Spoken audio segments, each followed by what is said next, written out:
অবশেষে মুক্তি পেতে চলেছে পুষ্পা দ্য রাইজ। এই সিনেমাটি ভারতের বক্স অফিসে যেমন দাপিয়ে বেড়েছে, ঠিক তেমনই বিশ্বের বহু দেশে ব্যাপক ব্যবসা সফল হয়েছে।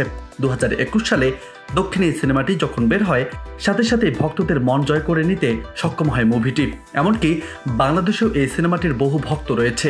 বিশেষ করে এই সিনেমার গান, ডায়ালগ, আলু অর্জুনের অভিনয়ের অঙ্গভঙ্গি রীতিমতো ভাইরাল হয়েছে সর্বত্র।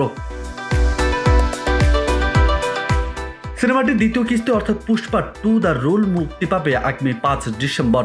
3 বছর বিরতির পর দ্বিতীয় কিস্তি নিয়ে আসছেন পরিচালক সুকুমার। তবে ভক্তদের জন্য রয়েছে দুঃসংবাদ, কারণ বাংলাদেশে মুক্তি পাচ্ছে না বহুল আলোচিত এই সিনেমা। কিন্তু কেন মুক্তি পাচ্ছে না বাংলাদেশে? বাংলাদেশের প্রতিষ্ঠান অ্যাকশন কাট এন্টারটেইনমেন্ট কয়েক মাস আগে পুষ্পা 2 দ্য রুল বাংলাদেশে মুক্তি দেওয়ার ঘোষণা দেওয়ার পর থেকে দর্শক দেখার জন্য মুখিয়ে ছিলেন।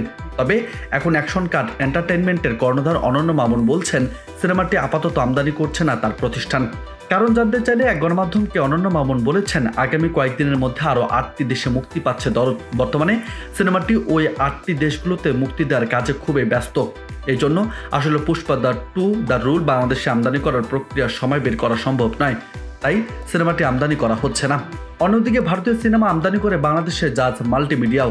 তবে পুষ্পা দ্য রুল তারা আনবে না নিশ্চিত করেছেন প্রতিষ্ঠানটির কর্ণধার আব্দুল আজিজ।